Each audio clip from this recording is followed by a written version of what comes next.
Bersyukur saya hari ini tidak sebagai orang Astra, saya hari ini mau sharing sesuatu buat AOG, sesuatu yang menarik. Bagaimana kita bisa going to the next level. Bagaimana Anda bisa melakukan sesuatu yang loncat. Karena saya senang dengan anak muda. Saya senang anak muda, membimbing anak muda. Jadi walaupun saya sudah bekerja 82, tapi saya gak kalah sama anak-anak muda. Saya selalu bilang sama anak saya yang terkecil, lagi sekolah di master di USC, ya, University of Southern California. Dia dapat, puji Tuhan, dapat Marshall Business. Saya udah punya 2 cucu. Tapi saya selalu bilang sama anak saya, you can call me dad. You can call me papa. Tapi kalau soal ilmu, you have to call me brother. Karena saya gak mau kalah. Soal ChatGPT, soal AI, soal apapun. Saya belajar banyak supaya saya bisa update dengan Anda. Dan saya suka, kalau dulu di bisnis saya suka orang yang punya duit, saya ajarin cara nambang, cara ini supaya beli alat-alat saya di sini. Tapi sekarang saya suka anak muda yang punya duit. Anak muda yang punya ide dan gak punya duit, itu target saya. Kalau punya duit, gampang diajarin. Tapi saya punya target anak muda yang punya duit. Anak muda yang punya ide dan gak punya target, saya bimbing untuk jadi pengusaha-pengusaha yang bagus. Itu target. Makanya senang kalau lihat anak muda. Kalian semua masih di bawah anak-anak saya. Anak saya yang paling kecil aja umurnya 25. Tapi saya punya target anak-anak muda ini akan mengubah dunia. Apalagi dengan IKN dan segala macam. Tadi pagi saya udah bicara dengan tim. Wah, ini bisnisnya luar biasa di Kalimantan ini. Dengan aja IKN. Dan itu sebetulnya anak-anak muda yang punya ide dan gak punya duit. Ini saatnya Anda bergerak. Dan ini yang membuat saya semangat kalau ketemu anak muda. Karena ide yang bagus itu menghasilkan uang yang bagus. Tapi kalau punya uang gak punya ide, artinya jadi anak orang kaya malas. Tapi justru saya butuh cari orang punya ide. We don't need your money. Business gak need your money. Business need your idea. Dan kenapa? Karena kita bisa menghasilkan ide yang terbesar dari mana? Itu yang saya mau cerita hari ini. Bukan dari kepandaian manusia. Ide yang terbesar yang akan diberikan kepada anak-anak Tuhan. Kalau datangnya dari Tuhan, itu idenya akan menghasilkan sesuatu. Yusuf dikasih ide dari Tuhan dari pemimpin. Dia gak punya uang. Dia tidak punya segala sesuatu. Tapi kalau dari Tuhan, jadi Prime Minister. Hari ini, datang dengan idenya Tuhan. Kalau Anda setia sama Tuhan, Tuhan akan kasih ide. Dan ide itu yang akan mengubah dunia. Mari kita lihat. Mari kita lihat di dalam Filipi 3:13. Filipi 3:13. Saudara-saudara, aku sendiri tidak menganggap bahwa aku telah menangkapnya. Tetapi ini yang kulakukan. Aku melupakan apa yang telah di belakangku. Dan mengarahkan diri kepada apa yang di hadapanku. Dan berlari-lari kepada tujuan untuk memperoleh hadiah. Yaitu panggilan surgawi dari Allah dalam Kristus Yesus. Hari ini kita akan membahas ayat ini. Dari kebaktian yang kedua saya udah siapin slide-nya panjang. Tapi satu ayat aja gak kelar tadi. Saya go with the flow. Saya tidak akan ngikutin apa yang sudah saya siapin. Tapi apa yang Tuhan mau bicarakan pada waktu di atas panggung ini. Saya mau bicara. Dan tadi sementara saya persiapan setelah makan siang. Tuhan memberikan sesuatu buat saya yang sangat berbeda dengan apa yang sudah saya tulis dan siapkan yang lama. Nomor 1, anak-anak muda. I know that some of you lebih muda dari anak-anak saya. Tapi saya lihat dari wajah-wajah ini Anda hidup di Balikpapan. Anda tinggal di sini is God's given gift and time. Anda harus menyadari Anda hidup di daerah yang orang lain pengen kayak Anda. Dengan proyek terbesar adalah IKN. Dan itu adalah opportunity yang terbesar. Don't miss the train. Kalau Kalimantan, anak-anak Kalimantan miss the train. yang akan menguasai orang Jakarta, Surabaya, Bandung, Semarang. Dan this is your time. Saya aja tadi semangat, wah mestinya gini. Apa yang lakukan? Di kepala sudah besar. Besok saya datang ke sana. Mungkin Selasa saya balik, Rebo saya udah bisa punya plan besar. Dan saya harapkan plan ini terjadi, dikelola, dimiliki oleh anak-anak daerah sini. Supaya jangan daerah lain yang memanfaatkan. Dan itu saya mulai dari anak-anak muda GMS Balikpapan. You take the chance. Yang pertama, kita mau belajar dari kalimat-kalimat ini adalah konsep bagaimana saya bisa maju. Konsep bagaimana anak muda jangan merasa engkau muda. Wah saya cuma baru 17 tahun.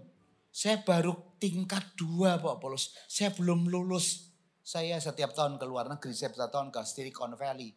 Saya ketemu dengan anak-anak muda yang baru tingkat 1, tingkat 2, 17 tahun. Dia punya ide. Sama dosennya dibilang, ngapain kamu lulus? Kedain ide kamu.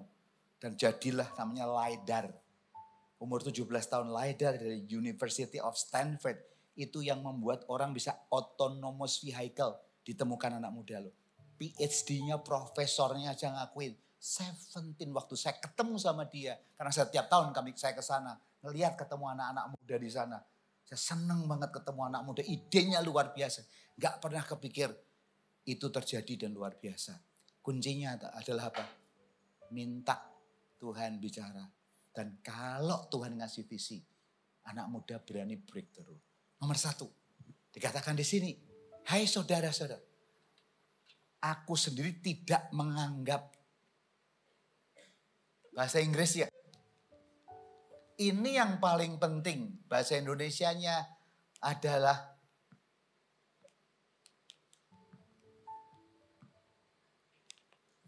ini yang menyebabkan orang muda bisa maju atau tidak, pengusaha bisa maju atau tidak, hidup kita bisa maju atau tidak. Nomor 1 yang paling penting, anggapan. Considering. Apa yang kau anggap? Apa yang kau anggap? Apa yang kau consider? Itu menentukan masa depanmu dan action kamu. Apa yang saya anggap considering mengenai opportunity di IKN besok. Yang saya udah pikirkan tapi yang sekarang saya anggap Indonesia seperti apa. Akan menentukan action saya and the next. Apa yang terjadi buat perusahaan di tempat saya. Sekarang saya menjadi komisaris independen. United Tractors. Anggapan ini penting. Considering itu penting. Ini sangat-sangat penting. Kenapa anggapan ini penting? Anggapan sesuatu bahwa aku nganggep apa. Anggapan itu apa sih? Ini yang membuat kita respon dan action yang berbeda. Orang yang menganggap dirinya sukses akan berbeda dengan orang yang menganggap dirinya belum sukses. Kalau engkau menganggap dirinya masih perlu belajar, berbeda dengan orang yang menganggap saya udah paling pintar.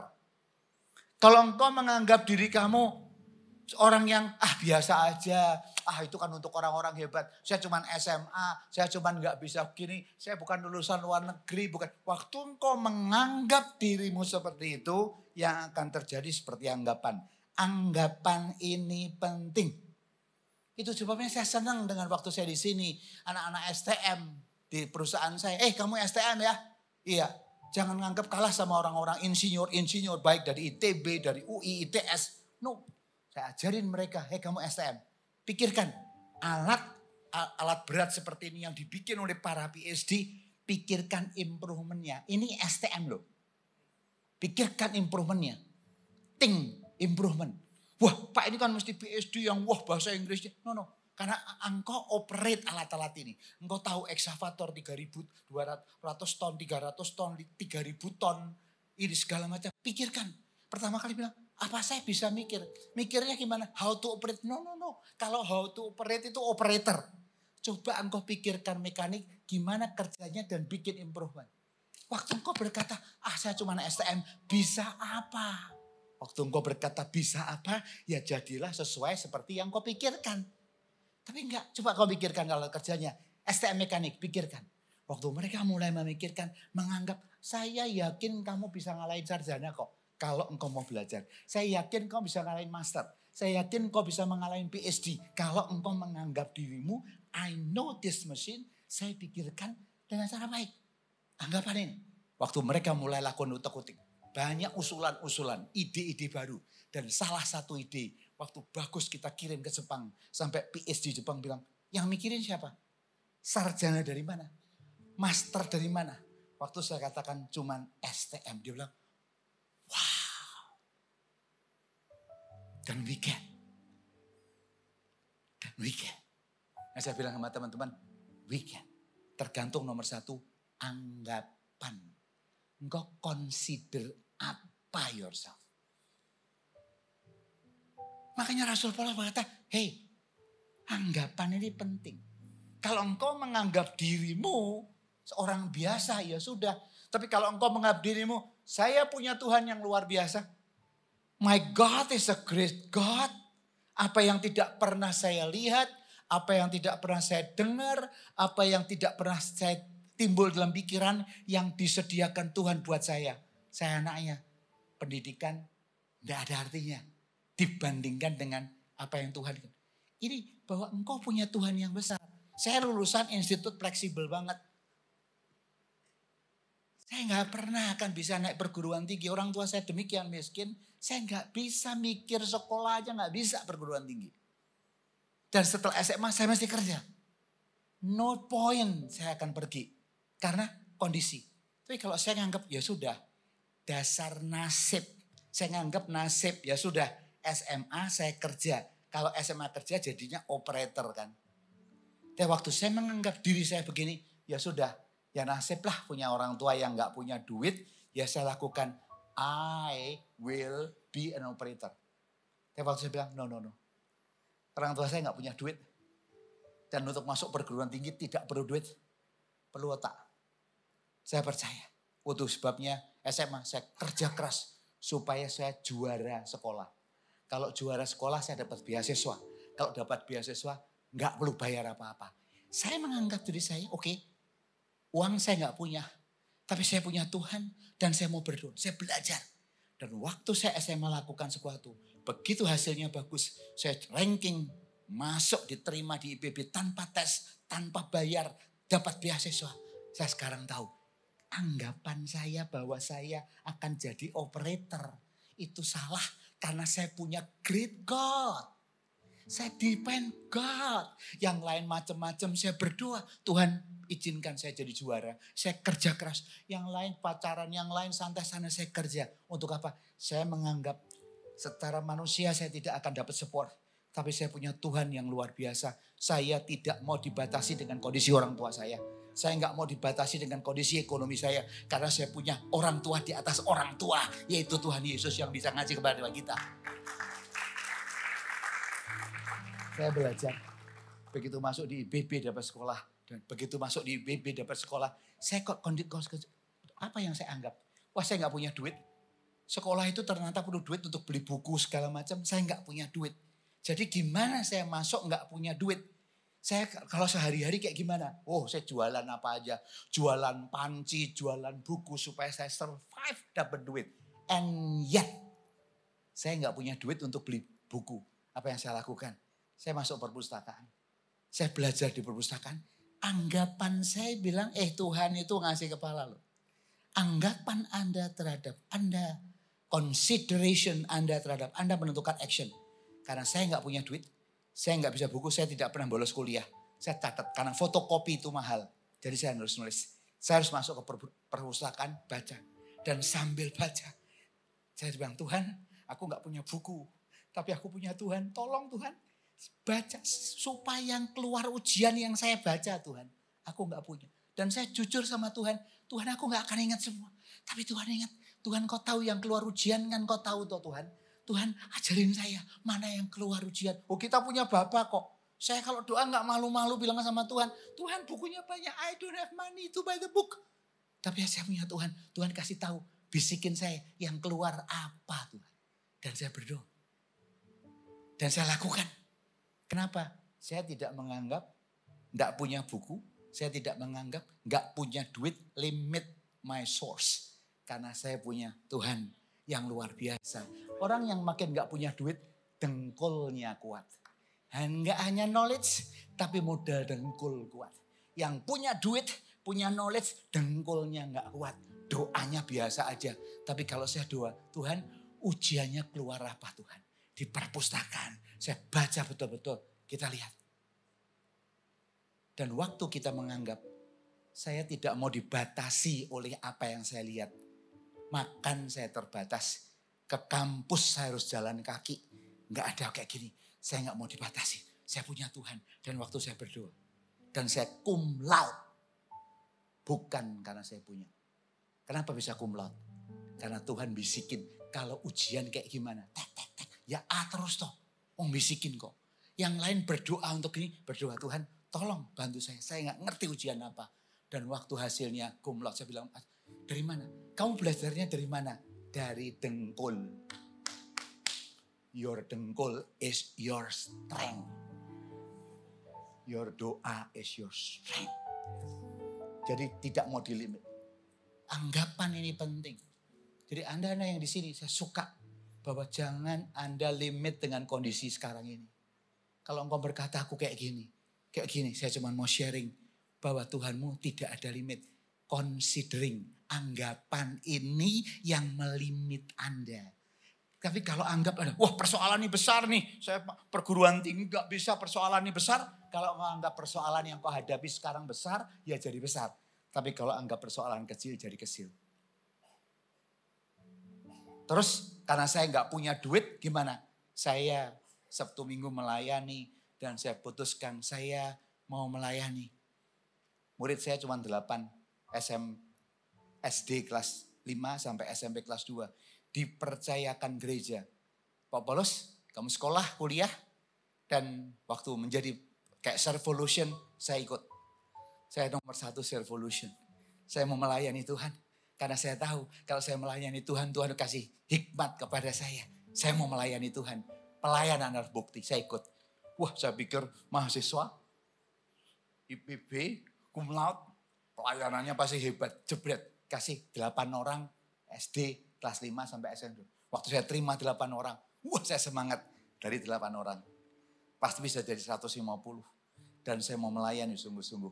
8 orang. Waktu saya consider 8 orang is a seed. Setelah saya lulus jadi 150, 200. Dan 8 orang ini hampir semua jadi hamba Tuhan. Kuncinya apa? Anggap. Jangan anggap pelayanan itu enteng. Saya setia melayani setiap minggu untuk sharing, untuk cerita kepada 8 orang. Bagaimana saya cerita?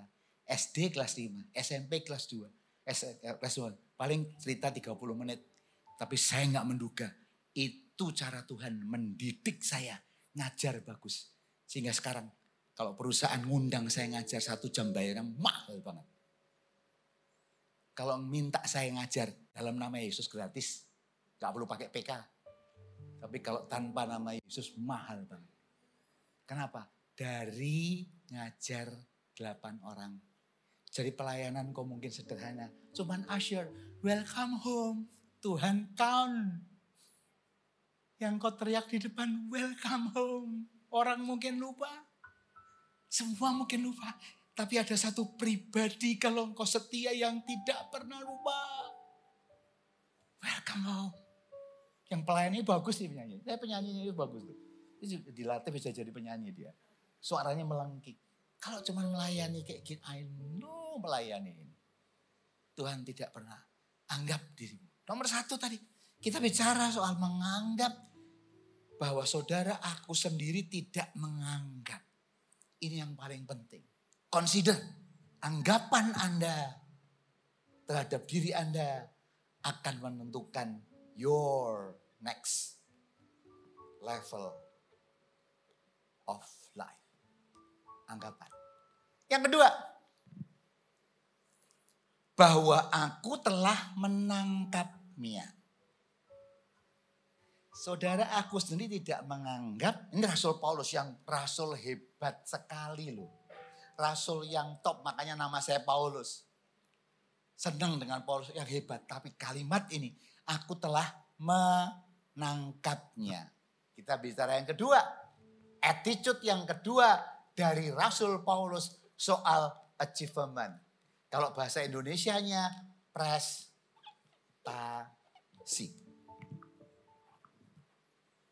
Orang yang kedua, sikap yang membuat anak-anak Tuhan, sikap yang membuat kita menjadi orang yang sukses selain anggapan terhadap kita. Jangan sampai kita dianggap kita sendiri jelek. Kalau engkau sudah menganggap engkau tidak ada apa-apa, orang lain akan menganggap engkau tidak ada apa-apanya. Tapi kalau engkau confidence terhadap yourself, orang lain akan menganggap engkau luar biasa. Yang kedua, mengenai achievement atau prestasi. Apa yang kita katakan di sini? Apakah Rasul Paulus katakan? Aku telah menangkapnya. Bahwa aku achievement, persepsi kita terhadap prestasi saat ini tuh kayak gimana? Ini saya tidak menganggap apa yang saya capai ini. Prestasi orang yang nganggap prestasinya sekarang hebat, nggak ada lakukan, nggak akan ada improvement. Tapi kalau engkau nganggap prestasiku masih bisa dikembangkan, aku masih bisa maju, aku masih bisa lebih lanjut. Orang yang menganggap prestasinya hari ini adalah bagian dari proses akan jadi baik. Yang berpikir kita udah mencapai yang terbaik, yang berbeda dengan, sangat berbeda dengan yang prestasinya menganggap biasa-biasa. Red is my favorite color. Artinya apa? Kalau ada yang kurang, itu lihat. Achievement ini, Rasul Paulus hebat berkata, yang kulakukan ini bukan prestasi yang hebat loh. Aku menganggap. Poin yang kedua, yang kita belajar hari ini, apapun yang kau lakukan, considering achievement kita itu masih jauh. Dan kita harus berpikir yang paling tinggi achievement ini pada waktu kita berada waktu kita ketemu dengan Tuhan. Ini adalah prestasi yang paling baik. Waktu Tuhan berkata, sabarlah hambaku yang baik. Engkau setia perkara kecil, aku akan berikan perkara besar. Apakah prestasi paling bagus? Saya udah paling tinggi di Astara. Di antara 250-220 ribu karyawan, kami cuma berdelapan yang bisa mencapai titik tertentu itu. Orang pengen menjadi direktur yang tinggi, semua orang pasti. Apalagi di antara 200 company, cuma 8 orang yang bisa mencapai. Besar membawai semua, besar semua orang mencapai itu. Tapi apakah saya merasa itu yang paling hebat? No. Masih banyak yang saya harus achieve, karena bukan itu. Orang mencari, kalau udah mencari, udah enak ya, saya udah enak. Menikmati semua. Orang yang menikmati semua kegiatan yang sudah merasa dia the top of the top.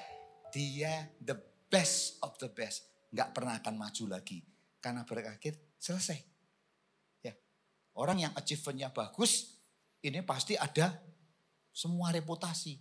Semua bagus. Begitu kita udah masuk, jebret saya sebagai direktur Astra. Menjadi pemimpin, wah, benefit atau tunjangan semua ngikutin ini. Itu merasa orang paling hebat sedunia. Waktu kita merasa hebat sedunia, gampang jatuh. Walaupun enak. Anda tahu kalau sudah direktur gini, saya kemana-mana naiknya first class atau suite. Bayangin suite itu tidur aja enak. First class enak, nggak pernah pakai ekonomi, nggak ngerasain ekonomi itu seperti apa. Karena first class. Wah, tapi waktu kita melakukan business class atau first class, engkau merasa saya udah mencapai semua, kejatuhan muncul. Tapi kalau kita bilang, I have to protect. Karena saya belum mencapai paling tinggi apa? CEO saya bilang, bagus. Kamu diangkat jadi direksi. Ini Pak, ini mobil kamu, ini bagus. Enggak. Saya terakhir mau menunggu apa yang Tuhan katakan. Jangan-jangan di perusahaan saya jadi orang top, tapi di kerajaan surga bilang, engkau bukan hambaku yang baik dan setia. Paling sedih. Kalau di dunia ini kita kelihatan orang sukses. Tapi Tuhan bilang, enyahlah, aku tidak kenal engkau. Karena engkau mencapai prestasi dengan cara-cara haram. Dengan cara-cara suap. Dengan cara-cara korupsi. Dengan cara-cara yang gak benar. Orang bisa cari pangkat tinggi dengan cara itu. Tapi kalau kita tahu, prestasi yang kita mau capai dalam hidup ini adalah prestasi sesuai dengan anggapan Tuhan. Makanya saya harus hati-hati. Apakah Tuhan berkata baik dan setia dengan cara Tuhan. Dan yang ketiga, kalau kita sudah tahu. Yang ketiga, kalau kita sudah tahu. Ini sikap yang Rasul Paulus selalu mau katakan adalah apa yang ketiga? Aku melupakan, aku sendiri tidak menganggap bahwa aku telah menangkapnya, koma, tetapi ini yang kulakukan. Bahasa Inggrisnya berkata, but I focus on this one thing. Tapi ini yang aku lakukan. Karena kita tahu kita belum menganggap ini oke, belum menganggap ini oke di dalam hidup ini. Maka yang ketiga, apa yang akan aku lakukan? New things, karena saya masih baru, ini old. Ini old, mencapai target new thing. Atau bahasa Indonesia, inisiatif baru.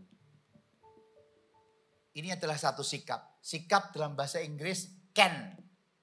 Sikap dalam bahasa Indonesia, kalau Anda suka bahasa Indonesia, api. Can.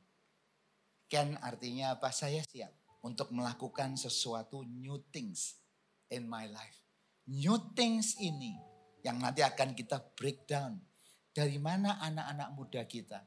Dari mana Anda startup, Anda di dalam kehidupan rohanimu bisa dapatkan new things. Kalau engkau tahu consider Anda dan achievement Anda. Kenapa pelayanan servolution itu sangat penting? Karena waktu engkau melayani Tuhan, jadi hamba di minggu itu, engkau tidak menganggap engkau orang yang sukses di luar. Pelayanan ini membuat kita rendah hati. Pelayanan ini membuat Anda dan saya tahu kalau saya melayani dengan baik-baik, ini akan membentuk hidupmu. Waktu engkau jadi eksekutif, biasa melayani dengan baik, aman sekali. Saya dibentuk pelayanan, sikap melayani, sikap disiplin. Saya jarang meeting telat, jarang sampai hari ini. Kalau saya mimpin rapat, berani orang telat bayarnya 2 juta rupiah. Telat bayar 2 juta ini. Saya nggak mau telat. Dan saya pernah kena sekali 2 juta. Bukan karena telat, karena waktu meeting kostumnya bola. Saya lupa kostum yang saya tentukan. Saya kena dan saya bayar. Saya terlambat karena pesawat terlambat. Gara-gara gini saya disiplin. Kenapa? Karena ini penting. Tapi saya cuma mengatakan sikap itu kenapa bisa? Karena waktu saya melayani Tuhan saya tahu persis. Saya tidak pernah telat. Kalau saya melayani anak yang 8 orang, saya melayani, saya adalah choir conductor di gereja. Saya choir conductor. Saya tidak pernah telat. Saya pimpin mereka. Sopran, alt, tenor, dan bass. Saya pimpin titik. Begini. Makanya telinga saya sebelum saya bertobat, saya sering kali kebaktian gak enak. Karena kalau ada ting gak enak, saya langsung lihat kayak gini. Sekarang saya bertobat, Tuhan telinga saya jangan terlalu peka. Kalau peka yang beliru dikit saya tahu dan saya gak damai sejahtera. Jadi sekarang Tuhan tolong saya agak biarinlah beliru-beliru dikit gitu. Dulu saya gak bisa. Ini runting salah aja saya langsung gini. Konduktor kan? Ya. Tapi saya bilang enggak, salah. Ini yang paling penting new things ini. Makanya pelayanan ini akan membuatkan Anda rendah hati. Pelayanan Anda membuat Anda semakin Anda melayani Tuhan. Anda akan menganggap diri Anda bukan orang hebat. Hamba. Anda semakin melayani Tuhan, menganggap apa yang saya lakukan masih banyak. Ini. Apa yang dilakukan? 3 hal. Di dalam new things yang membuat Rasul Paulus sampai akhir hidupnya mati di Roma karena 3 hal ini. Yaitu 3 yang kita mau belajar hari ini. Yang membuat kita semua sadar bahwa inilah yang mengubah. Pelayanan Rasul Paulus mengubah hal itu. Karena dia punya anggapan benar. Dia punya achievement, pikiran dia soal achievement dia betul. Baru bisa lihat ini. Apa yang kita lakukan? Nomor 1. Aku melupakan apa yang telah di belakangku. Yang pertama,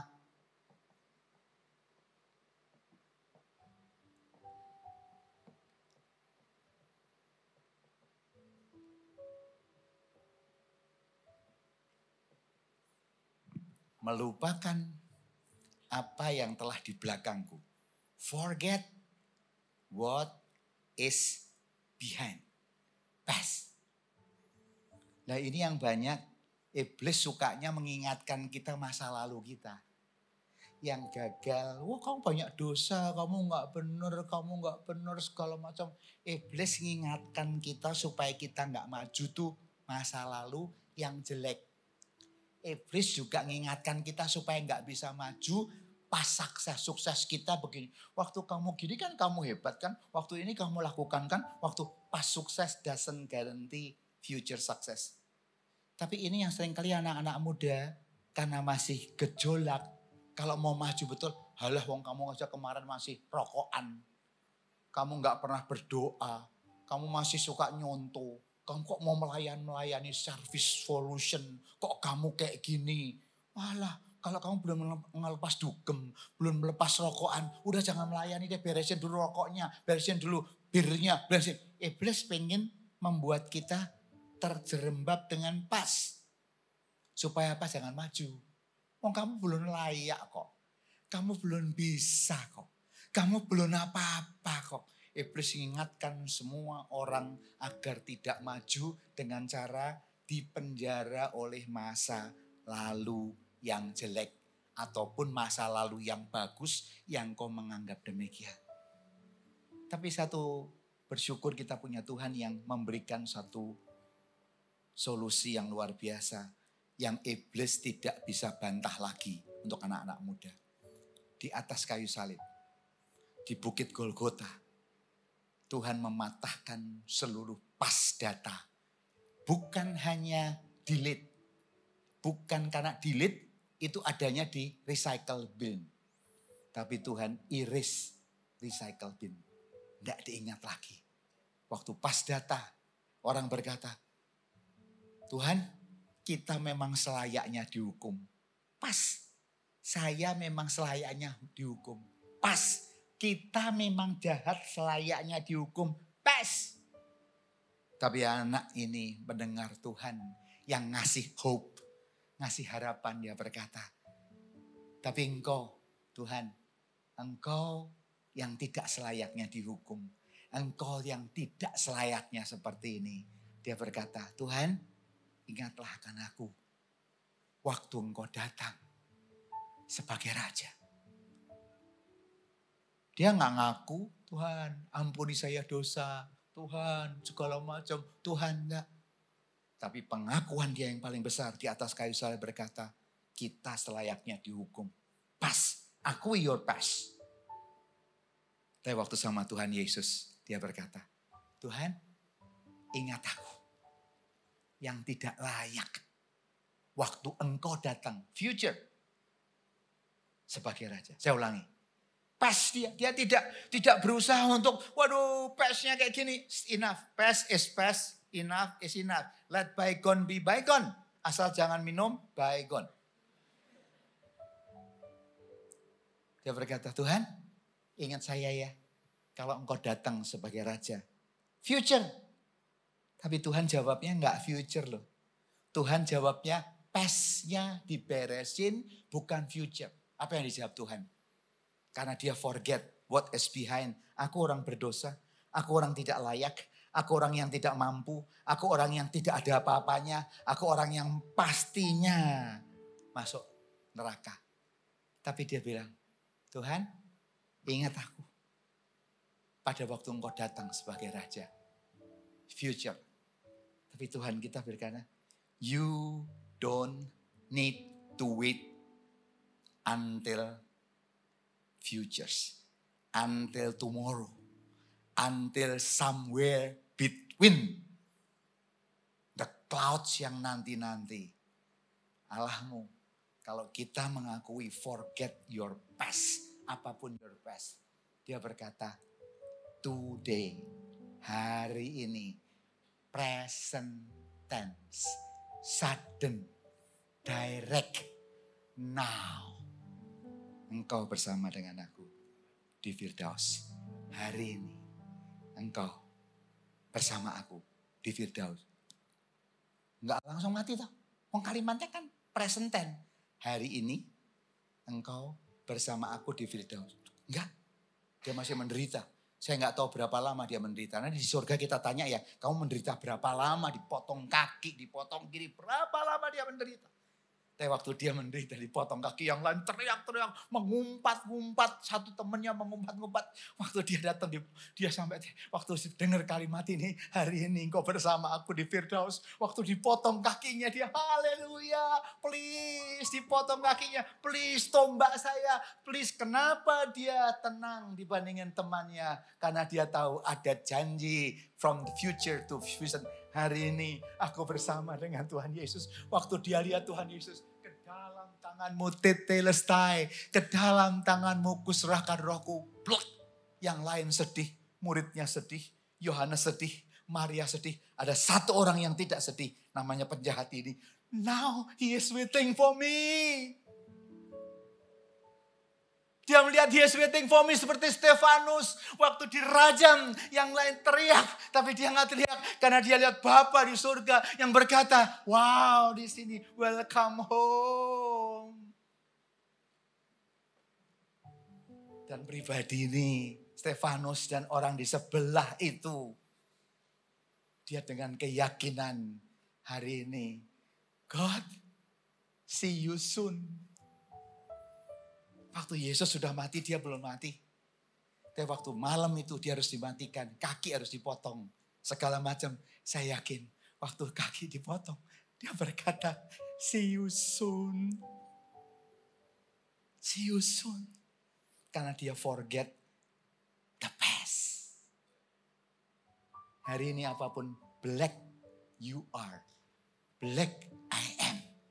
Ada satu pribadi yang you are going to the next level adalah hanya Tuhan Yesus Kristus yang bisa erase your recycle bin.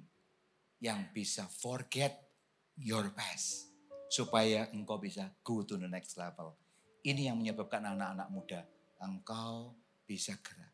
Enggak cukup melupakan apa yang di belakang. Dikatakan yang kedua. Dan mengarahkan. Pakai kalimatnya dan. Tidak diskret. Tapi dan.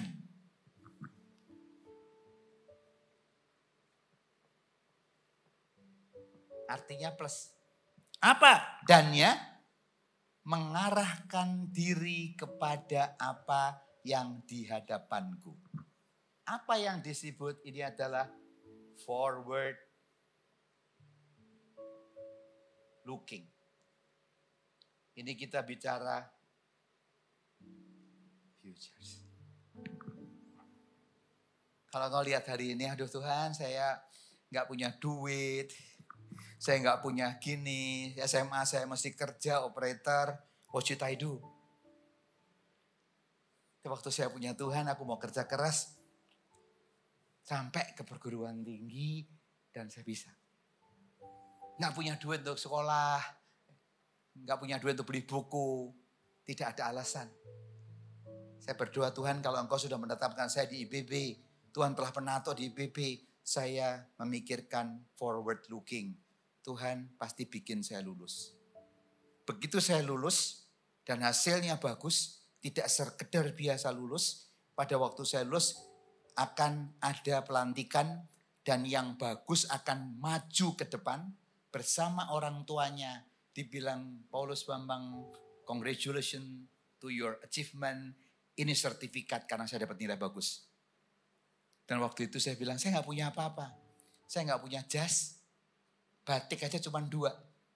Kalau gak ganti ini ya ganti ini. Bagaimana waktu saya naik, gak punya jas. Mau dapat penghargaan. Gimana caranya? Saya bilang, Tuhan saya tahu persis forward looking. Waktu hasilnya bagus.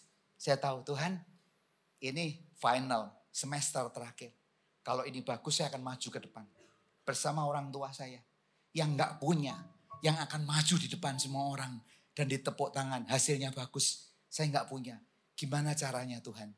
I know Tuhan tidak mempermalukan anak-anak buahnya. I know saya gak mungkin minta orang tua jas. Saya gak mungkin minta orang tua sesuatu yang bagus. Tapi saya minta Tuhan. Tuhan berikan saya jas. Supaya nama Tuhan dipermuliakan. Forward. Dan saya membayangkan waktu saya naik dengan jas baru, dengan orang tua. Paulus Bambang, terima. Wow, forward. Tuhan dengar. Tiba-tiba saya punya ide, dikasih ide sama Tuhan.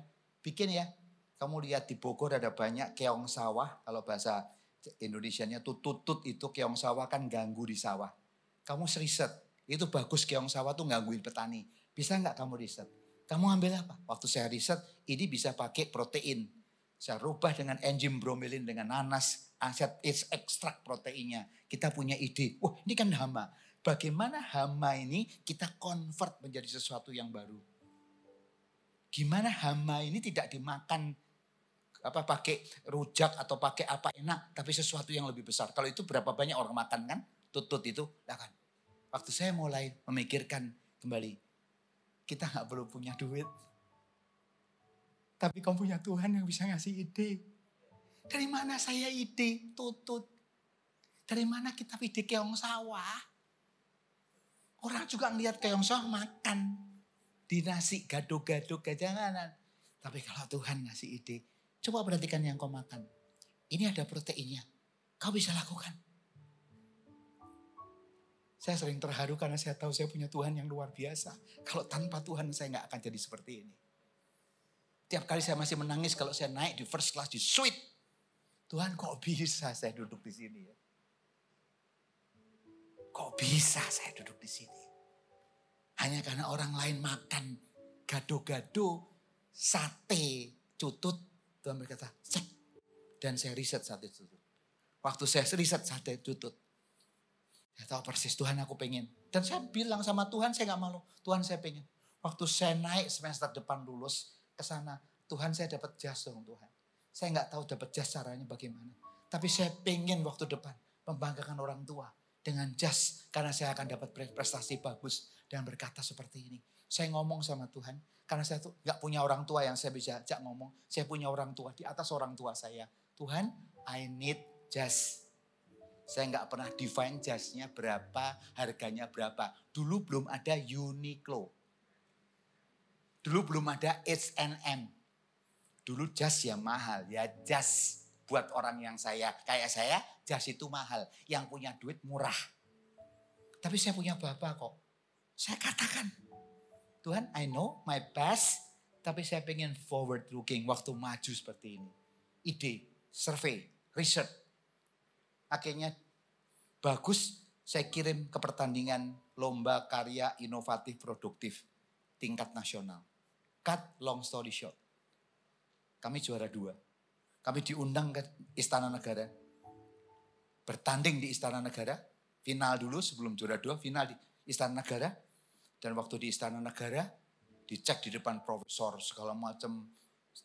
Karena mau diundang 17 Agustus di depan istana. Tiba-tiba malam didatengin tukang jas. Kamu saya, jas ya. Karena kamu mau diundang istana harus pakai jas ini. Jas dari istana. Kalau dibuka, Presiden Soeharto ngasih jas. Dan waktu saya terima pakaian itu 17 Agustus. Waktu saya ke sana, it's unbelievable. Saya gak minta jas yang, cuman H&M dari dulu. Tapi Tuhan kasih jas dari istana. Dari mana itu terjadi? Keong sawah. Munculnya apa? Forward. Lupakan. Tapi saya waktu berkata, wow setiap kali 17, saya ajak pernah ada anak saya diundang di istana. Saya bilang, sini ya kamu ikut anak saya yang pertama. Duduk di tempat ini loh. Di pohon ini papa duduk. Sekarang papa duduk karena pejabat. Papa duduk sebagai orang penting diundang ke istana. Tapi waktu itu papa duduk karena prestasi. Saya bilang anak saya di tempat ini. Tuhan bisa mengubah anak muda yang gak punya apa-apa. Menjadi anak muda yang luar biasa. Di tempat ini. Engkau bisa membuktikan Tuhan itu punya forward looking plan. Saya pernah ngimpi itu? Enggak. Berani ngimpi itu? Enggak. Kok bisa ngimpi di depan istana? Lihat, Yusuf enggak pernah punya ngimpi pengen jadi prime minister. Dia dikasih mimpi, papa, mama, dan saudaranya tunduk. Dia enggak ngerti apa itu mimpi artinya apa. Gandumnya enggak ngerti ngimpinya apa. Dia cuma bilang, Tapi Tuhan punya rencana besar. Ternyata Yusuf, papa dan keluarganya tunduk. Dan waktu dia jadi prime minister, dia tahu, I know. Ternyata Tuhan merencanakan plan di luar yang saya mau. Di luar yang saya pikirkan. Di luar yang saya bisa bayangkan. Kuncinya apa? Waktu dia melayani sebagai hamba Potifar. Waktu dia melayani sebagai orang di penjara. Dia melayani dengan sungguh-sungguh. Karena dia melayani dengan sungguh-sungguh. Tuhan bekerja di dalam hidupnya. Itu sebabnya sore ini, hai pemuda-pemudi Balikpapan. Jangan dipenjara dengan your past, engkau bukan siapa-siapa. Engkau punya Allah yang siapa-siapa. Jangan pikir aku gak punya duit, pendidikanku cuma SMA. Tuhan membawa orang yang bodoh mempermalukan yang baik. Kalau kau setia. Siapa Petrus? Penjala ikan. Siapa Yusuf? Gak ada pendidikan. 17 tahun jadi budak. No pendidikan. Tapi saya prime minister. Yang saya sekarang perlu belajar dari dia. Seorang food technologist dari IPB. Bagaimana bikin 7 tahun gandum itu tidak busuk. Saya perlu belajar nanti di surga. How can you do that? Saya master. Dan saya nggak tahu. Dari mana Yusuf menerima seperti itu. Yang ketiga. Yusuf terima yang ketiga. Apa itu kalimatnya? Dan berlari-lari kepada tujuan untuk memperoleh hadiah. Yaitu panggilan surgawi dari Allah dalam Kristus Yesus. Apa yang ketiga? F yang ketiga. For front. Result. Menjadi yang terdepan, yang paling besar. Menjadi yang terdepan, yang gak main-main. Orang yang kerjakan tergantung sesuatu yang baru. Mencapai sesuatu yang luar biasa. Berlari menunjukkan apa? Sense of urgency. Dan berlari-lari, kata firman Tuhan. Itu sense of urgency. Itu sense of responsibility. Daud waktu ngelawan Goliat tidak jalan. Dia berlari. Kenapa dia berlari? Dia tahu forefront. Saya harus jadi pemenang. Dan pemenang gak boleh goyang. Mental pemenang gak boleh grogi. Kenapa dia lari? Karena dia yakin. Dia yakin. Dia yakin. The best is yet to come. Kenapa Yusuf berani bilang, ada mimpi loh. Ada mimpi Firaun. Kasih tahu saya ya. Kamu ingetin. Juru minuman kamu kasih tahu. Kepada raja bahwa saya bisa menerjemahkan mimpi. Yusuf waktu maju nggak tahu mimpinya itu apa. Kok dia yakin bisa memberikan mimpi? Itu kan 50. Kalau saya tidak yakin, maksudnya saya phone a friend kan. Kalau nggak phone a friend, call the audience. Tapi kok dia yakin? Waktu dia maju, kamu tahu mimpinya apa? Enggak. Tapi dia tahu. Forefront. Leading the edge. Kenapa saya punya attitude? Forefront attitude. Karena Tuhan yang bisa mengerti mimpi. Tuhan yang bisa mengartikan mimpi. Waktu Yusuf punya sikap itu. Saya enggak takut. Saya maju ke depan. Di hadapan Mesir. Di hadapan Kaisar Mesir, di hadapan Raja Mesir, di hadapan pemimpin Mesir. Dia datang bukan dengan dirinya, dia datang dengan Tuhan. Tuhan yang mengartikan mimpi. Apa artinya Yusuf? Dia enggak langsung waktu terima kalimat-kalimat dari Mesir. Dia enggak bilang, tunggu dulu ya, saya akan call a friend. Tunggu dulu ya, saya akan berdoa. Enggak. Dia waktu datang karena dia yakin sama Roh Kudus. Roh Kudus langsung menyertai. Karena Roh Kudus itu Immanuel. Ada di dalam kehidupan kita. Waktu Roh Kudus muncul 7 tahun. Masa kelimpahan. 7 tahun masa kelaparan. Carilah orang yang bisa mimpin ini. Dan kau lihat. Kenapa Yusuf bisa seperti ini? Karena engkau punya Tuhan yang Immanuel. Is in you and me. Untuk jadi forefront bukan your ability. Untuk jadi forefront waktu God is in us. Immanuel. Waktu Daud melakukan yang sama terhadap Goliat. Waktu Yusuf, waktu Daniel. Dibilang kalau kamu berdoa masuk lubang singa. Waktu setelah didengar Daniel pasal 6. Setelah didengar Daniel bahwa perintah raja udah dibuat. Dia gak lari. Dia datang ke kamar atasnya. Dan seperti biasanya dia berdoa. 3 kali dia menyembah Tuhan. Dia tahu, I am in the forefront. Saya mau mati atau hidup karena saya in the forefront. Saya di depan. Saya sasaran tembak. Hananya, Misael, Asaria sasaran tembak. Gak nyembah Nebukadnezar, masuk perapian. Dia tahu, dia in the forefront. Hanya orang yang sadar dia in the forefront. Engkau akan banyak serangan. Kalau mengandalkan dirimu sendiri kau akan kalah. Tapi waktu engkau sadar kita semua di sini in the forefront. Kita di depan mengandalkan Tuhan. Daniel datang dan dia berkata, berdoa. Lord, this is me. Dan dia harus masuk lubang singa. Hananya Misael Asaria harus masuk ke perapian yang bernyala-nyala. Tapi engkau punya Tuhan yang tidak meninggalkan engkau. Dan waktu Tuhan protect engkau. Singa gak suka. Daniel. Api gak mempan hananya Misael Asaria. Dan dia diangkat. Dan firman Tuhan mengatakan semenjak itu. Nebukadnezar. Dan Darius mengatakan. Tidak boleh ada orang yang menghina Allahnya Israel. Siapa yang berani menghina akan dihukum. Hari ini. Is this your time? Go to the next level. Anak muda. Okay, you are army of God. 2 hal. Engkau harus punya can attitude. Consider yourself. Engkau harus punya can attitude. Achievement yang kau lakukan. Dan engkau harus punya can attitude. New initiative. Atau api. Anggapan. Prestasi inisiatif. Tapi selain attitude. Engkau harus punya action. 3F ini. Jangan lupa. Forget your past. Minta ampun. Kemudian forward looking. Tahu futures. Dan now. Jangan lupa. Anda harus berani di depan. Front action. Dan hasilnya Tuhan yang menyerahkan. Dan untuk itu semua.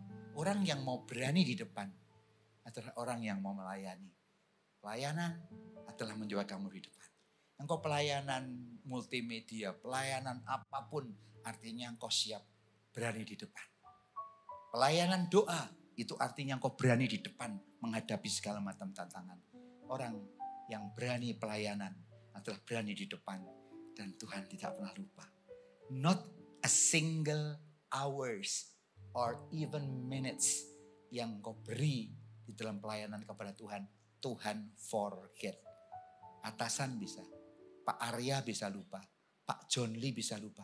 Tapi Tuhan Yesus tidak pernah lupa. One day engkau akan berkata, kau setia, kau baik dalam perkara kecil. Aku akan angkat perkara besar. Di dalam kehidupanmu, di dalam bisnismu, di dalam apa. Saya yakin dari tempat yang ada di sini.